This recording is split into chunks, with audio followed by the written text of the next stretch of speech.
Wahai ibu, sifatkan kepadaku tentang sosok keindahan baginda Nabi Muhammad sallallahu alaihi wasallam. Ibunya menjawab, ya bunayya, idza ra'aitahu la ra'aita syamsa tala'at. Kalau engkau mau tahu Nabi Muhammad kayak gimana, maka jika engkau melihat Nabi Muhammad, itu sama kayak engkau melihat matahari yang sedang terbit. Bahkan lebih daripada itu, Nabi Muhammad sallallahu alaihi wasallam. Bahkan ada kisah Nabi punya istri, ketika malam hari istrinya ingin menjahit daripada pakaiannya Nabi Muhammad sallallahu alaihi wasallam. Itu malam gelap, kagak ada lampu kayak kita orang di sini. Ketika Nabi belum pulang, itu Siti Aisyah repot cari jarum buat menjahit bajunya Nabi Muhammad sallallahu alaihi wasallam. Dia cari itu jarum di mana? Bayangin lagi gelap, nyari jarum. Terus ketika Nabi Muhammad SAW pulang daripada dakwahnya, pulang daripada safari dakwahnya, itu satu rumah langsung terang benderang daripada cahaya yang memancar daripada wajah baginda Nabi Muhammad SAW.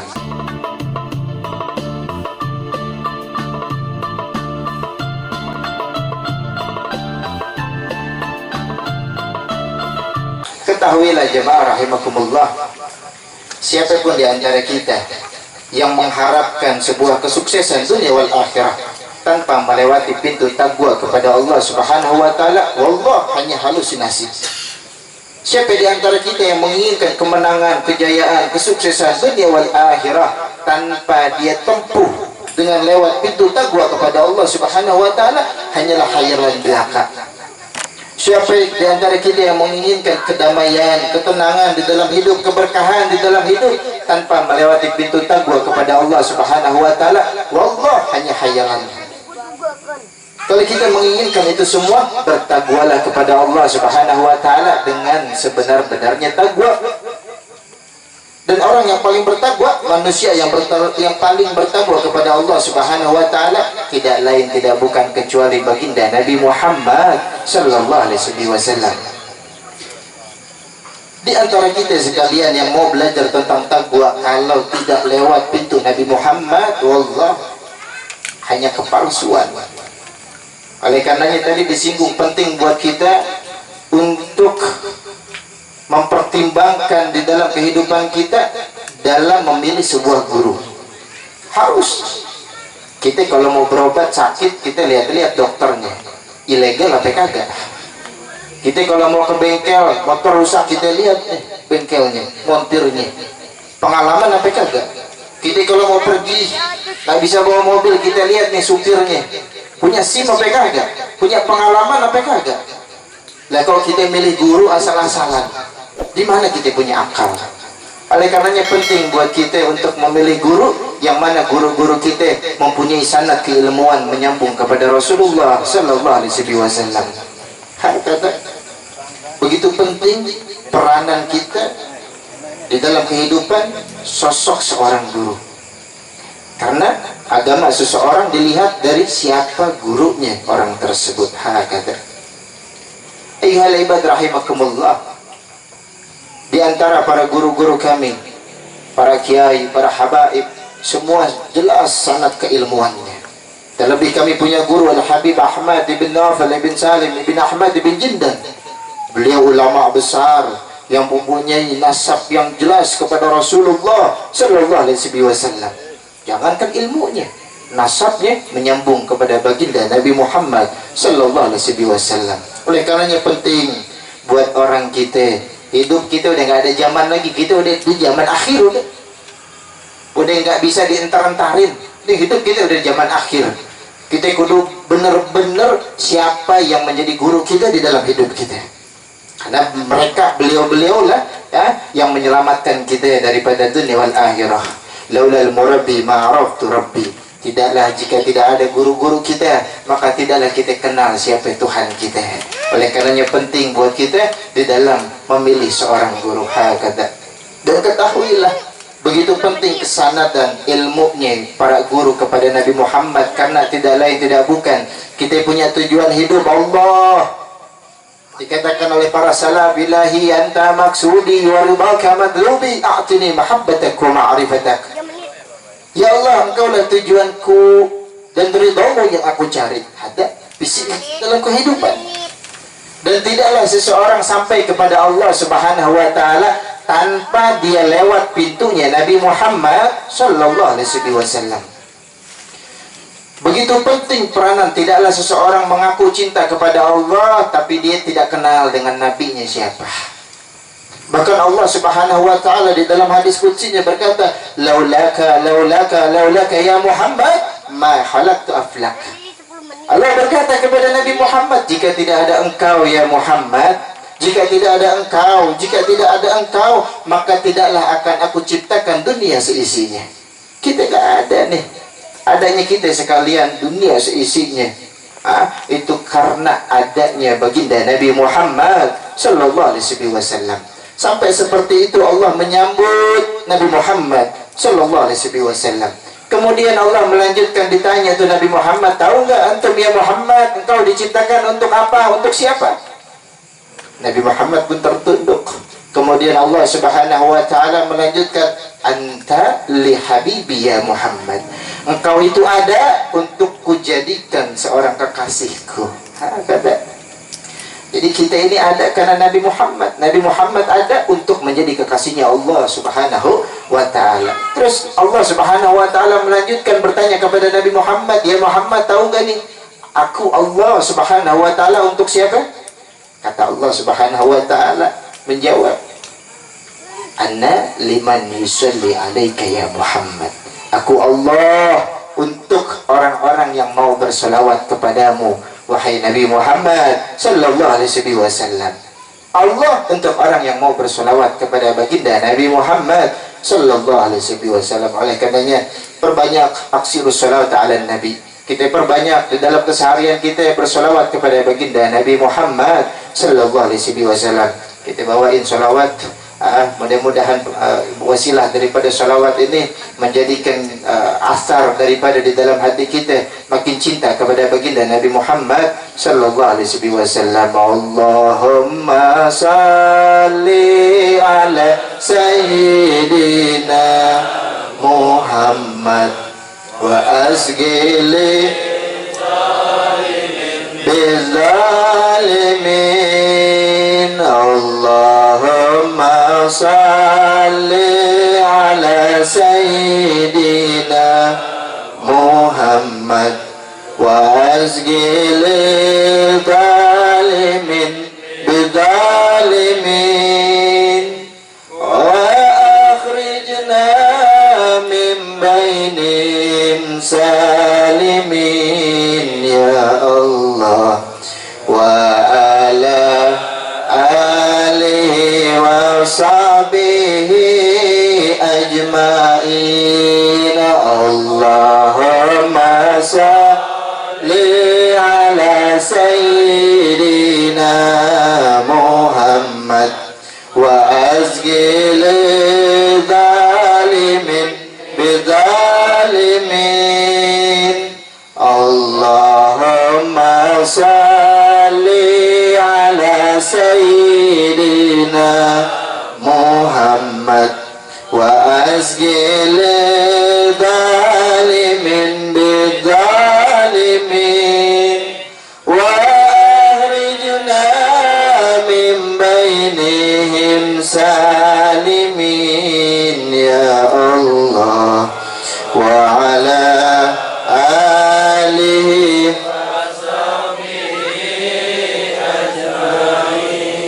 Mudah-mudahan berkah daripada sholawat menjadikan kehidupan kita makin berkah. Amin amin ya rabbal alamin. Dan ketahuilah wahai daripada hadirin jemaah rahimakumullah, kita diciptakan oleh Allah Subhanahu wa taala dengan akal yang sempurna. Yang mana akal kita kalau kita gunakan, kita bakal demen, bakal senang sama sesuatu yang indah, sama sesuatu yang bagus, sama sesuatu yang mana menurut kita adalah sesuatu keindahan. Nggak ada tuh kita punya mata senang sama yang buruk, senang sama yang kotor, senang sama yang jelek. Enggak, kita punya mata normal semua, demennya sama yang senang, senangnya sama yang bagus, yang cakep, yang laki demennya sama yang cantik, yang perempuan demennya sama yang bersih ya, yang ganteng, Dan ketahuilah sosok yang paling indah tidak lain kecuali baginda Nabi Muhammad sallallahu alaihi wasallam. Kalau kita mau presentasikan itu keindahan, jikalau keindahan itu adalah persentase sebuah lingkaran, maka setengah lingkaran daripada keindahan tersebut adalah keindahan sosok baginda Nabi Muhammad sallallahu alaihi wasallam. Setengahnya lagi tahu, setengahnya lagi dari lingkaran keindahan tersebut dibagi menjadi dua. Seperempat daripada keindahan tersebut tahu untuk siapa? Untuk Nabi Allah Yusuf alaihi salam.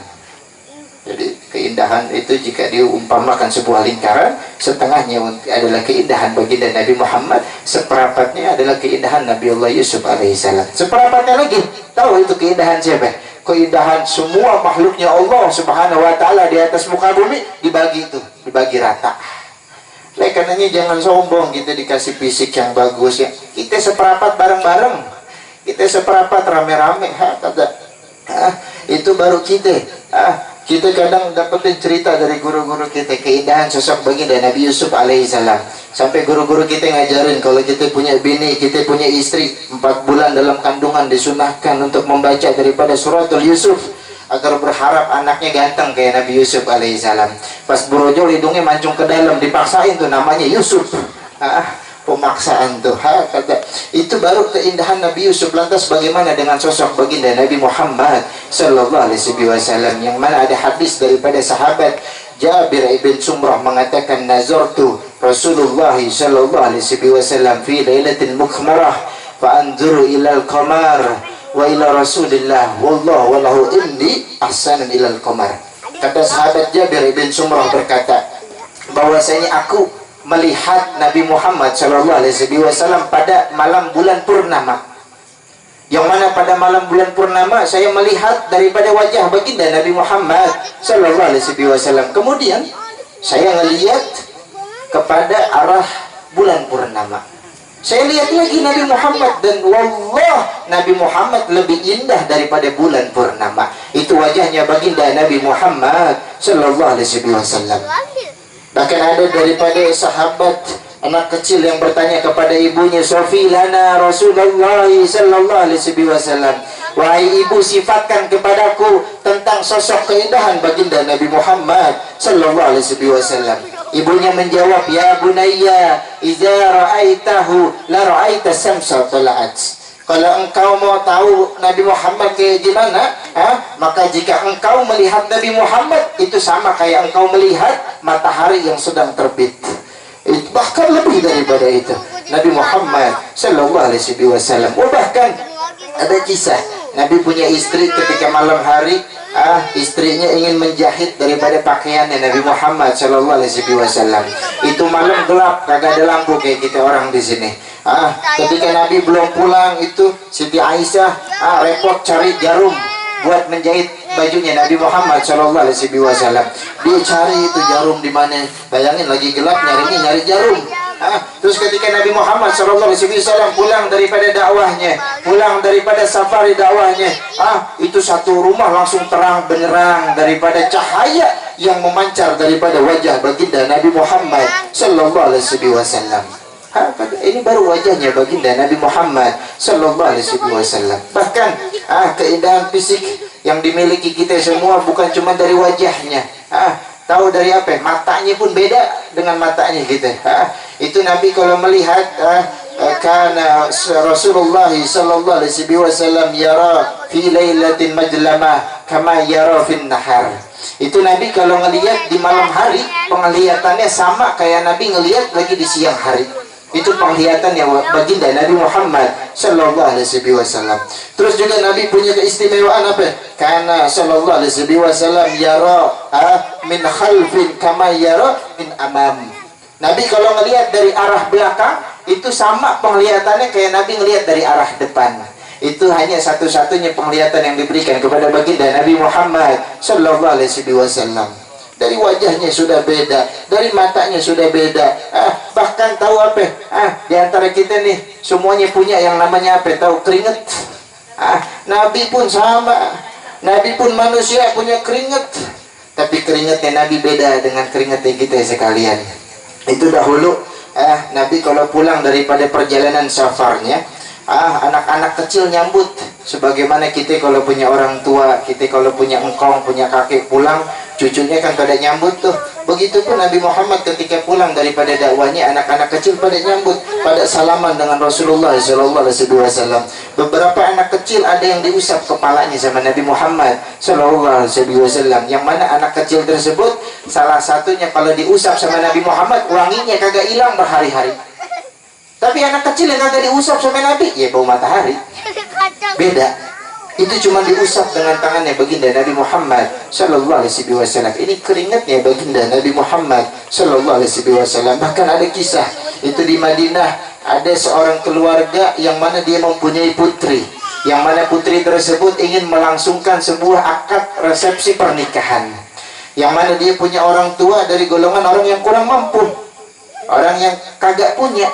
Akhirnya ini orang tua daripada perempuan tersebut sowan kepada Nabi Muhammad SAW, ngadu sama Nabi Muhammad, ya Nabi Muhammad, anak punya anak perempuan pengen dinikahkan, tapi anak nggak punya apa-apa. Kan kalau orang mau nikahin kan repot ya. Ini ngadu sama Nabi Muhammad. Terus Nabi Muhammad kasih apa tahu? Nabi Muhammad kasih hadiah buat ini orang yang datang kepada Nabi Muhammad. Nabi Muhammad masuk ke kamarnya. Tahu apa yang Nabi lakukan? Nabi ambil wadah untuk meneteskan daripada keringat yang ada di dadanya baginda Nabi Muhammad sallallahu alaihi wasallam, yang mana tetesan keringat Nabi tersebut dijadikan hadiah buat keluarga, buat si bapak tadi yang datang kepada Nabi Muhammad sallallahu alaihi wasallam. Diberikanlah keringat Nabi Muhammad setetes, dua tetes tersebut kepada ini keluarga dengan pesan nih, pakein kepada pengantin laki dan pengantin perempuan. Terus pas ketika acara resepsi daripada akad nikahnya, dipakein tuh keringat. Tahu nggak apa yang terjadi? Yang wangi bukan cuman pengantin, tapi yang wangi bukan cuman satu tempat acara itu, tapi wanginya keringat Nabi Muhammad setetes dua tetes tuh semerbak sampai satu kota Madinah menjadi wangi gara-gara setetes dua tetes keringatnya baginda Nabi Muhammad sallallahu alaihi wasallam. Itu keringatnya baginda Nabi Muhammad sallallahu alaihi wasallam. Lantas kalau kita nggak cinta sama Nabi Muhammad, di mana akal kita? Kalau sampai keringetnya aja sedemikian rupa. Bahkan itu kalau kita sekarang nanya orang, kita bisa nanya orang lagi di mana, bisa lewat WhatsApp. Assalamualaikum, lagi di mana posisi? Itu kalau orang dulu sahabat nyari Rasulullah, kagak ada WhatsApp. Sahabat nyari Rasulullah tahu gimana? Dia ngendus mana nih baunya Nabi Muhammad sallallahu alaihi wasallam. Karena Nabi kalau lewat wanginya kagak hilang. Sahabat tahu Nabi lagi di mana, dengan penciuman para sahabat. Mana nih wanginya Nabi Muhammad sallallahu alaihi wasallam. Jadi ngelacak Nabi Muhammad dengan cara nyium jalanan mana yang bekas dilewatin sama Nabi Muhammad, karena saking wanginya baginda Nabi Muhammad sallallahu alaihi wasallam. Bahkan juga ada kisah dari Ummu Sulaim. Itu masih daripada saudara sesusuannya Nabi Muhammad sallallahu alaihi wasallam. Yakni ketika Nabi Muhammad tidur berbaring di rumahnya Ummu Sulaim, itu tidur di siang hari. Ketika tidur di siang hari panas tuh, keluarlah keringat daripada keringatnya Nabi Muhammad sallallahu alaihi wasallam. Yang mana ketika Nabi tidur dalam keadaan mengeluarkan keringat, itu Ummu Sulaim mengambil wadah buat nadangin keringatnya baginda Nabi Muhammad sallallahu alaihi wasallam. Kemudian Nabi terbangun, ditanya, "Ya Ummu Sulaim, buat apa itu keringat?" Dalam riwayat ada yang mengatakan untuk kujadikan keberkahan anak turunanku. Dalam riwayat juga ada yang mengatakan, "Ini keringatmu ya Muhammad untuk kujadikan daripada wangi daripada minyak wangiku, untuk mewangikan minyak wangi yang kami punya." Bayangin, kita punya minyak wangi udah wangi, tapi Ummu Sulaim tuh ngumpulin keringatnya Nabi, tahu buat apa? Buat ngewangiin minyak wanginya dia. Itu keringatnya baginda Nabi Muhammad sallallahu alaihi wasallam. Ada lagi nih satu cerita di antara sahabat yang mana pada masa kecil sahabat ini menangin jumpa sama Nabi Muhammad ketika dia masih kecil. Ketika dia masih kecil dia kena penyakit kulit. Terus abahnya, orang tuanya bawa ini anak ke Nabi Muhammad sallallahu alaihi wasallam. Terus dibawa ke Nabi Muhammad, kasih laporan ini punya anak lagi sakit. Akhirnya tahu Nabi kasih apa? Nabi borehin keringatnya baginda Nabi lala suap keringat atau lidahnya Nabi diborehin ke seluruh badannya ini anak. Seketika sembuh dari penyakitnya sampai kelak ini sahabat dari kecil tumbuh menjadi besar. Tahu gedenya, masya Allah nih. Dia punya istri lebih dari satu. Dia punya istri 3 sampai 4 dalam riwayat. Punya istri lebih dari 1, 3 atau 4. Tapi tahu yang unik apa? Dia kagak pernah mandi. Wahil hadirin rahimakumullah. Gara-gara apa? Bininya 3, bininya 4 kagak pernah mandi. Gara-gara dulu kecilnya pernah dibalurin oleh keringatnya baginda Nabi Muhammad Sallallahu Alaihi Wasallam yang menjadikan ini sahabat wangi terus walaupun kagak pernah mandi. Ini keringatnya baginda Nabi Muhammad Sallallahu Alaihi Wasallam. Lantas bagaimana dengan akhlaknya? Lantas bagaimana dengan perangannya? Wah, bahkan Nabi kasih sayangnya bukan cuma kepada umatnya. Nabi kasih sayang kepada semua makhluk rahmatan lil alamin. Sampai ada sahabat ketika berjumpa di tengah jalan, Nabi ngelihat ada 2 sahabat lagi berhenti di atas tunggangannya, di atas kendaraannya. Yakni kendaraannya adalah sebuah kuda atau onta. Terus ini sahabat di atas kendaraannya berhenti ngobrol. Ngobrol di atas kendaraannya. Ibarat kalau kita zaman sekarang ngobrol di atas motor gitu. Tahu apa yang Nabi lakukan? Nabi samperin itu sahabat, Nabi bilang, ini kendaraan, bukan tempat duduk. Kalau antum mau ngobrol turun, bukan ini tempat duduk kalian. Tapi kalau antum mau safar, silakan lanjutkan perjalanan. Kata sampai kasih sayang yang demikian kepada seekor kuda atau seekor unta.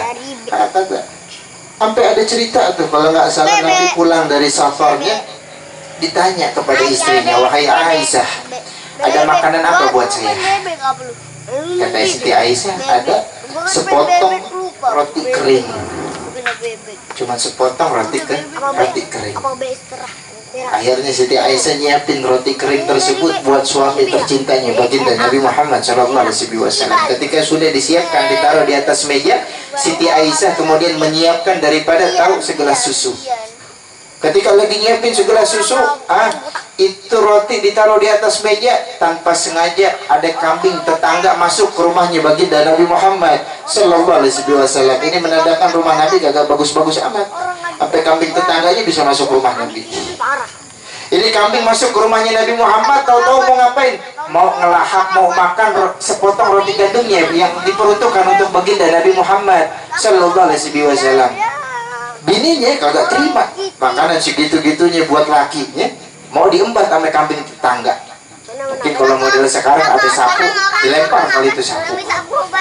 Ketika Siti Aisyah mau marah sama itu kambing, tahu Nabi Muhammad bilang apa? Ya Aisyah, biarkan tuh kambing makan daripada makanan yang diperuntukkan untukku. Nanti jika ada sisanya dari kambing tersebut, baru aku makan bekas daripada kambing yang sudah makan tersebut. Kata kasih sayangnya baginda Nabi Muhammad Sallallahu Alaihi Wasallam. Sama seekor kambing demikian. Sesusah-susahnya kita, apa pernah kita makan bekas sisa kambing? Nah, bahkan di sini kita makan kambing ya. Kata, tapi Nabi Muhammad sampai demikian kisahnya. Masya Allah. Terus apa lagi kisahnya? Banyak sekali tentang kisah baginda Nabi Muhammad Sallallahu Alaihi Wasallam. Nih kita nih, jangan sampai ini udah keluar dari bulan Maulid. Tapi alhamdulillah acara Maulid masih di mana banyak tempat. Dan kita ini dalam tahun ini bukan cuman ini yang pertama yang kita hadirin acara peringatan Maulid. Tapi udah kesekian kali, udah kesekian banyak tempat kita hadir Maulid. Pertanyaannya, apa natijah, apa samroh yang kita ambil daripada perayaan Maulid baginda Nabi Muhammad Sallallahu Alaihi Wasallam? Apa kita Maulid cuma mau nyari berkat, nyari kebuli? Terus kita mau tahu ustadznya lucu apa kagak? Maaf, saya kalau ditanya buat ngelucu saya kagak bisa. Tapi buat nyampein karena ini acara milad, acara baginda Nabi Muhammad Sallallahu Alaihi Wasallam, maka yang disampaikan adalah kisah baginda Nabi Muhammad Sallallahu Alaihi Wasallam. Pertanyaannya, kita hadir Maulid setiap tahun di banyak tempat, apa buahnya daripada kita menghadiri perayaan Maulid baginda Nabi Muhammad Sallallahu Alaihi Wasallam? Apakah ketakwaan kita makin meningkat? Apakah kecintaan kita kepada Nabi Muhammad makin cinta? Apakah kita makin mengenal sosok yang agung baginda Nabi Muhammad sallallahu alaihi wasallam? Atau hanya rutinitas belaka? Atau hanya suatu agenda rutinan biasa?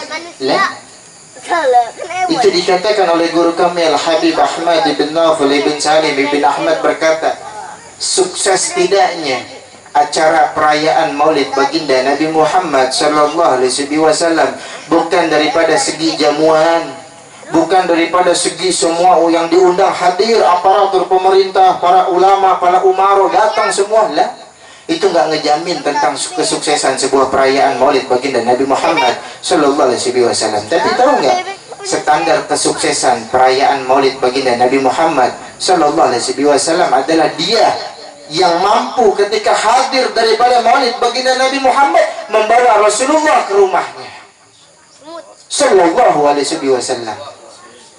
Dia yang mampu membawa kesunahan Rasulullah sallallahu alaihi wasallam ke dalam kamarnya. Bawa Nabi Muhammad ke rumah kita. Dialah yang mampu memperingati daripada acara Maulid baginda Nabi Muhammad sallallahu alaihi wasallam. Oleh karenanya, ayo kita hidupkan daripada kesunahan baginda Nabi Muhammad sallallahu alaihi wasallam. Kalau ditanya semua cinta sama Nabi, cinta. Tapi semua orang bisa mengaku cinta kepada Nabi Muhammad sallallahu alaihi wasallam. Cinta bukan dengan kata-kata, tapi cinta harus dibuktikan dengan bukti nyata. Apa buktinya kalau kita mencintai baginda Nabi Muhammad sallallahu alaihi wasallam? Dikatakan di dalam Al-Qur'an, "Qul in kuntum yuhibbukumullah fattabi'uni yuhibbukumullah wa yaghfir lakum dunubakum." Dikatakan, wahai Muhammad, jika engkau mencintai, dikatakan oleh Allah Subhanahu wa taala, jika engkau mencintai Allah, maka ikutilah aku Nabi Muhammad sallallahu alaihi wasallam. Apa yang kita ikuti dari sosok baginda Nabi Muhammad sallallahu alaihi wasallam? Kesunahan apa yang kita lakukan dalam keseharian kehidupan kita, di dalam rumah tangga kita? Apa yang kita bawa dari sosok baginda Nabi Muhammad sallallahu alaihi wasallam? Dijelaskan bahwasanya ada salah satu kesunahan yang mana kesunahan ini sudah sangat langka untuk diperhatikan. Tahu kesunahannya apa? Sangat ringan, sangat ringan. Itu dikatakan bahwasanya adabul idza dakhala al-khala labisa na'lan wa qadara ra'sah, daripada hadis yang diriwayatkan oleh Imam Al-Baihaqi, bahwasanya daripada adab ketika kita masuk kamar mandi itu kita disunahkan untuk memakai alas kaki. Ada sunahnya baginda Nabi Muhammad sallallahu alaihi wasallam. Juga apa? Bukan cuma memakai alas kaki, tapi untuk memakai alas daripada kepala kita. Kalau kita sayang sama peci, kalau di rumah bisa pakai handuk. Yang penting tutupin tuh kepala. Ini sunnah baginda Nabi Muhammad yang sudah jarang diperhatikan. Bahkan sekalipun, mohon maaf, di masjid-masjid kita yang ngaku masjidnya ahli sunnah wal jamaah, itu ada tulisan jangan lakukan kesunahan Nabi. Cuman tulisannya bukan begitu. Tahu tulisannya gimana? Di depan kamar mandi ditulis alas kaki harap copot. Padahal masuk kamar mandi dengan alas kaki adalah kesunahan baginda Nabi Muhammad sallallahu alaihi wasallam. Ini masjidnya kagak pakai sunnah Nabi Muhammad. Lantas bagaimana dengan rumah-rumahnya kita? Taruh tuh sendal di dalam kamar mandi kita. Terus masuk kamar mandi, baca doa. Dahulukan dengan kaki kiri, kemudian kaki kanan. Keluar dari kamar mandi, dahulukan kaki kanan, baru kaki kiri. Mau pakai sendal nih kita di sini pulang pakai sendal, pakai sendal dahulukan yang kanan, baru yang kiri. Ini kan kesunahan yang ringan. Tapi kalau kita kagak mementingkan dan menganggap ini sesuatu yang penting, wallah ini adalah hal yang remeh. Tapi kalau kita lihat ini adalah sunnah baginda Nabi Muhammad, maka ini adalah sesuatu yang agung karena bersumber dari baginda Nabi Muhammad sallallahu alaihi wasallam. Kita ngaku cinta Nabi Muhammad, tapi mohon maaf, habis ini kita pulang, bagaimana dengan keadaan kita di rumah kita? Apakah ada kesunahan baginda Nabi Muhammad di rumah-rumahnya kita? Jangan kita pulang deh Habis ini ada makan kan? Itu poin nih. Ada makan nih. Kita yang aku cinta nih. Mohon maaf kalau kita habis makan, tahu yang kita lakukan minum dengan tangan kiri. Ada bukan sunnahnya baginda Nabi Muhammad Sallallahu Alaihi Wasallam. Yang disunahkan oleh baginda Nabi Muhammad cara minum dengan tangan kanan. Sunnahnya baginda Nabi Muhammad. Dan minum diawali dengan Bismillah. Kita minum satu tegukan, kemudian Alhamdulillah.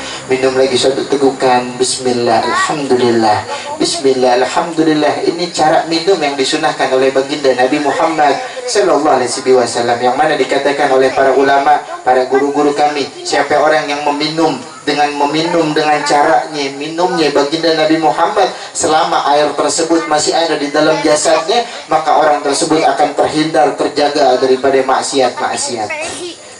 Ada sirnya, sunnah baginda Nabi Muhammad Sallallahu Alaihi Wasallam.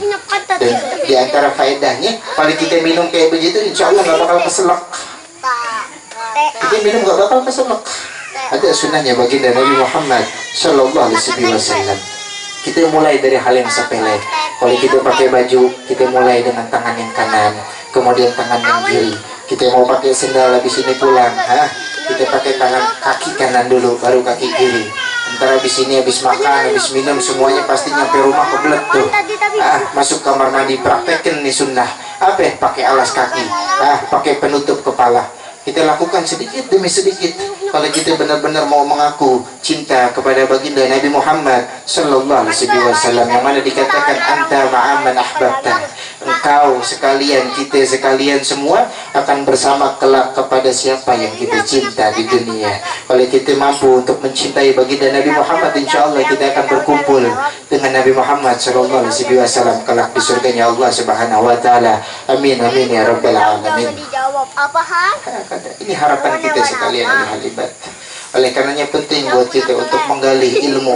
Kalau kita belum mampu untuk mencintai Nabi Muhammad, gali, cari tahu tentang sosok baginda Nabi Muhammad lewat guru-guru kita, lewat taklim-taklim yang ada diadakan di kampung-kampung kita.